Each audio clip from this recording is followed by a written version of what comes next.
સુરત શહેર કોંગ્રેસે શહેરમાંથી હેલ્મેટનો કાયદો નાબૂદ કરવાની માંગણી કરી છે। કોંગ્રેસે ગુજરાતના ગૃહમંત્રીને પત્ર લખીને જણાવ્યું કે સુરતને હેલ્મેટમાંથી મુક્તિ આપવામાં આવે।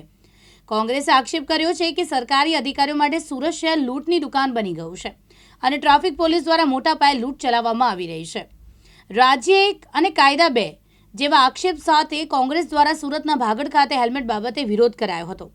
બીજી તરફ સુરત વરાછાના ધારાસભ્ય કુમાર કાનાણીએ સુરત સહિત તમામ શહેરોમાં હેલ્મેટ ફરજિયાત પહેરવાના કાયદામાં સુધારો કરવા માટે ગૃહ વિભાગને વિચારવા કહ્યું છે। તેમણે આ માટે ગાંધીનગર ખાતે પ્રેસ કોન્ફરન્સ પણ કરી અને તેમણે જણાવ્યું કે હેલ્મેટને કાયદો શહેરી વિસ્તારમાં લોકોને મુશ્કેલી ઊભી કરી રહ્યો છે, તેમાં સુધારો થવો જોઈએ। આ ઉપરાંત તેમણે કાયદાને મરજિયાત કરવાની માંગ કરી છે। ટ્રાફિક અને પાર્કિંગની સમસ્યા શહેરોમાં ટ્રાફિક અને પાર્કિંગની સમસ્યાના કારણે હેલ્મેટ તો ઉતારવા અને પહેરવામાં લોકોને મુશ્કેલી પડે છે। ગુજરાત રાજ્યમાં 2 દિવસ પહેલા રાજકોટના 4 ધારાસભ્યોએ રાજકોટની અંદર હેલ્મેટને છૂટ આપવા માટેની રજૂઆત કરી હતી ગૃહ રાજ્યમંત્રીને, અને ગૃહ રાજ્યમંત્રીએ એમને માન્ય રાખ્યું। જ્યારે સુરતની અંદર રાજકોટથી પણ ખરાબ રસ્તા છે, 10 થી 20 સ્પીડથી વાહન ચાલી નથી શકતા, જેની અંદર હેલ્મેટને કારણે લોકોને ખૂબ પરેશાની થઈ રહી છે, શારીરિક પરેશાની થઈ રહી છે। જ્યારે ગૃહ રાજ્યમંત્રીએ સુરતના લોકોને દંડ વસૂલવા માટે એક ટાર્ગેટ આપીને સુરત પાસે જેમ બને તેમ સૌથી વધારે દંડ વસૂલાય અને સૌથી વધારે સુરતની ભારતમાં નંબર 1 દંડ વસૂલતી પોલીસ હોય તો સુરતની છે, અને એ વસૂલનાર ગૃહ રાજ્યમંત્રી છે। તેમને ખબર પડવી જોઈએ કે સુરતની અંદર 16 ધારાસભા છે અને 16 ધારાસભ્યોએ આ રજૂઆત નથી, સુરતના લોકોએ એમને લાખો મત આપીને ચૂંટ્યા છે, તે છતાં પણ તેઓએ આ રીતે સુરતના લોકોની સાથે પરેશાન કરી અને દંડ વસૂલી રહ્યા છે। ભાઈ ગૃહ રાજ્યમંત્રી શ્રી, સુરત પાકિસ્તાનમાં નથી, સુરત ગુજરાતમાં છે। તમે જાણો પરિસ્થિતિ બહુ ગંભીર છે અને સુરતની જનતાને અન્યાય થઈ રહ્યો છે। જો આ અન્યાય ચાલુ રાખશો તો સુરત શહેર કોંગ્રેસ સમિતિ આપની સામે આંદોલન કરશે અને સુરતની જનતાને ન્યાય અપાવશે જ। જય હિન્દ, જય ભારત। હેલ્મેટ ફરજિયાત બાબતે જે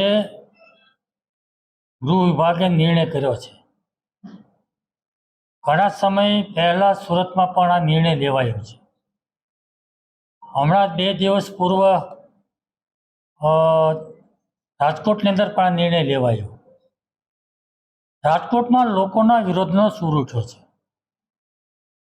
અને એના કારણે ત્યાંના ધારાસભ્યોએ ગૃહ રાજ્યમંત્રીને રજૂઆત કરી છે અને રજૂઆતના આધાર પર મને જાણવા મળ્યા મુજબ આજે રાજકોટની અંદર એક કાર્યવાહીની અંદર પોલીસ વિભાગે વિચારવાનું શરૂ કર્યું છે અને કાર્યવાહી ત્યાં રોકી હોય તેવું લાગી રહ્યું છે। આ પ્રશ્ન સુરત સહિત ગુજરાતના તમામ મહાનગરનો છે। હેલ્મેટ ફરજિયાત પહેરવા માટે જે કાયદો છે એમાં લોકોને અનેક પ્રકારની મુશ્કેલીઓ પડે છે, અનેક પ્રકારની તકલીફો છે અને એના કારણે લોકો એનો વિરોધ કરી રહ્યા છે। તો મારી ગૃહ વિભાગને વિનંતી છે કે આ જે લોકોની રજૂઆતો આવે છે, જે લોકોનો વિરોધ થઈ રહ્યો છે અને રાજકોટમાં જે રીતે વિરોધ થયો અને ધારાસભ્યો જે રીતે રજૂઆતો કરી એ પ્રમાણે આખા એ ગુજરાતની અંદર બધા જ મહાનગરની અંદર બધા શહેરોની અંદર હેલ્મેટ માટેનો વિચાર આપણે ફરીવાર કરવો જોઈએ। લોકોની પડતી મુશ્કેલી તકલીફોને ધ્યાનમાં રાખીને એને સાંભળીને લોકોને મુશ્કેલી ન પડે અને તકલીફ ન થાય એ રીતેનો નિર્ણય લેવો જોઈએ એવું મારું માનવું છે। રાજકોટમાં ધારાસભ્ય દ્વારા છે ગૃહમંત્રીને રજૂઆત કરાઈ હતી કે હેલ્મેટનો કાયદો છે તે મોકૂફ રાખવામાં આવે અને ગૃહમંત્રી દ્વારા અત્યારે હાલ છે રાજકોટના વાહન ચાલકોને હેલ્મેટ માટે રાહત આપી છે, ત્યારે સુરતની અંદર ક્યાંક ને ક્યાંક કોંગ્રેસ દ્વારા વિરોધ કરવામાં આવ્યો છે અને સામાન્ય લોકો પણ તેનો વિરોધ કરી રહ્યા છે। આપણી સાથે કોંગ્રેસના આગેવાન છે। રાજકોટમાં ધારાસભ્ય દ્વારા ગૃહમંત્રીને રજૂઆત કરવામાં આવી હતી, હેલ્મેટ બાબતના જે કાયદો છે અત્યારે હાલ મોકૂફ રાખવામાં આવ્યો છે, આપનું શું માનવું છે? સૌ પ્રથમ તો રાજકોટના 4 ધારાસભ્યોને અભિનંદન આપીશ, કેમ કે પ્રજાના હિત માટે એઓએ રાજ્યના 12 મંત્રી કહેવાતા ગૃહમંત્રીને રજૂઆત કરી અને કાયદામાં છૂટછાટ અપાવડાવી છે। ત્યારે દુઃખ સાથે કહેવું પડે કે શહેરની લાખો જનતાએ એક વિશ્વાસ મૂકીને ભાજપના 12 ધારાસભ્યને ચૂંટીને મોકલ્યા છે. સુરતમાંથી સાંસદ ભાજપના, નવસારી લોકસભા સાંસદ ભાજપના, એક પણ એવો ભાઈડો ધારાસભ્ય નથી કે જે પ્રજાના હિત માટે સરકારમાં રજૂઆત કરી શકે. એ દુઃખની બાબત છે. અને વારંવાર પ્રજાના હિત માટે એકમાત્ર જાગૃત ધારાસભ્ય કુમાર કાનાણી પણ પ્રજાના પ્રશ્નો માટે અવાજ ઉઠાવે છે, પોલીસ પ્રશાસન સામે અવાજ ઉઠાવે છે, સરકાર સામે અવાજ ઉઠાવે છે. ત્યારે મને એવું લાગે છે કે આવનાર સમયમાં મંત્રીમંડળમાં ફેરફાર થવાનો હોય. મંત્રીપદની લાલચમાં કુમાર કાનાણી પણ એક શબ્દ બોલતા નથી, દુઃખની બાબત છે. અરવિંદભાઈ રાણા હોય, જે અહીંયા પૂર્વના ધારાસભ્ય છે, એ પણ વારંવાર રજૂઆત કરે છે, એ પણ ચૂપ છે. એક પણ એવો ધારાસભ્ય ભાઈડો નથી સુરત શહેરમાં કે પ્રજાના હિત માટે સરકાર સામે અવાજ ઉઠાવી શકે. એ દુઃખની બાબત છે. અને આ બાબતે અમારા શહેર કોંગ્રેસના પ્રમુખભાઈ ઉપભાઈ ઉડનાવાલા સાથે ચર્ચા વિચારણા કરી અને અમે આજકાલમાં હેલ્મેટની હોડીનો અમે કાર્યક્રમ સુરત શહેરમાં આપવાના છે, રાજ્યના ગૃહમંત્રી હર્ષ સંઘવી ઓફિસની બહાર.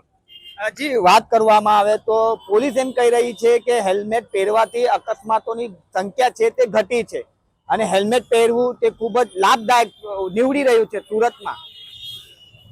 ગુજરાતની પોલીસ જ્યારથી સરકાર ભાજપની આવી છે ત્યારથી ભાજપ સરકારનો હાથો બનીને પોલીસ કામ કરી રહી છે. રોજબરોજ એક્સિડન્ટ થાય છે. કોઈ એવું કીધું કે ભાઈ હેલ્મેટ પહેરવાથી અકસ્માત ઘટે છે? હેલ્મેટનો કાયદો જરૂરી હાઈવે પર છે. સિટીમાં ને સિટીમાં જે રોડ રસ્તા એટલી ખરાબ હાલતમાં છે કે 20થી વધારે સ્પીડથી ગાડી ચાલી શકતી નથી અને લોકો પોલીસની બીકના મારે હેલ્મેટને અંદર ફોન લગાવીને ફરે છે, જેને કારણે ટ્રાફિકની સમસ્યામાં ખુદ ઉદ્ભવી રહી છે. ત્યારે માત્ર પોતાની ચામડી બચાવવાનો વાતો પોલીસ દ્વારા કરવામાં આવી રહી છે. સરકારના પ્રેશરમાં પોલીસે કાયદાનો અમલવારી કરાવી હોય તો સુરત શહેરમાં દારૂ જુગારના અડ્ડા ખુલ્લામાં ચાલે છે, ત્યાં તમે આટલું કડકાઈ અમલ કરાવડાવો તો આવનારી પેઢી નશાના રવાડે ચડતી અટકી જાય. એ પ્રમાણનું કામ પોલીસે કરવું જોઈએ, નહીં કે સરકારની વાહવાઈ કરવા માટે નીટ નવા કાયદા કાઢી પ્રજાને હેરાન કરવું જોઈએ. કેટલા વાહન ચાલકો છે આપણે એમની સાથે વાત કરીશું. આપ દ્વારા શું લાગે છે કે જે હેલ્મેટ પહેરવું કે સારું છે, કેમ કે રાજકોટની અંદર મોકૂફ રાખવામાં આવ્યું છે? પહેલી વાત તો એ કે પ્રશાસન એમ કહે છે કે હેલ્મેટ પહેરવાથી એક્સિડન્ટો ઓછા થાય છે. તમે સર્વે સિટી એરિયાનો સર્વે કરો અને તમે હાઈવેનો સર્વે કરો.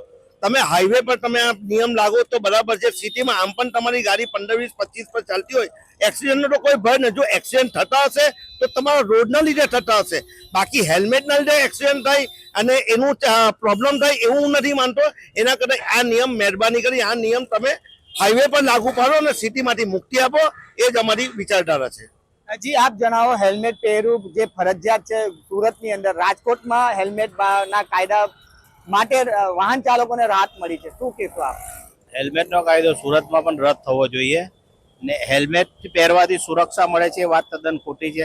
ગઈકાલે અમદાવાદમાં બી એક બનાવ બની ગયો. હેલ્મેટ પહેરી હોવા છતાં ખાડામાં પડી જવાથી એ વ્યક્તિને નુકસાન થયું છે. તો હેલ્મેટ પહેરવાથી એટલું કોઈ ફાયદો છે નહીં. જે પ્રમાણે રાજકોટની અંદર હેલ્મેટના કાયદા માટે મોકૂફ રાખવા માટેનો જે કાયદો છે તે મોકૂફ રાખવામાં આવ્યો છે, ત્યારે સુરતમાં પણ ક્યાંક ને ક્યાંક વિરોધનો સૂર ઉઠી રહ્યો છે. સુરતના વાહન ચાલકો પણ ક્યાંક ને ક્યાંક વિચારી રહ્યા છે કે સુરતમાં પણ વાહન ચાલકોને હેલ્મેટમાંથી મુક્તિ આપવામાં આવે. કેમેરામેન અબુ મિર્ઝા સાથે મુકેશ ગૌરવ, દિવ્યાંગ ન્યૂઝ.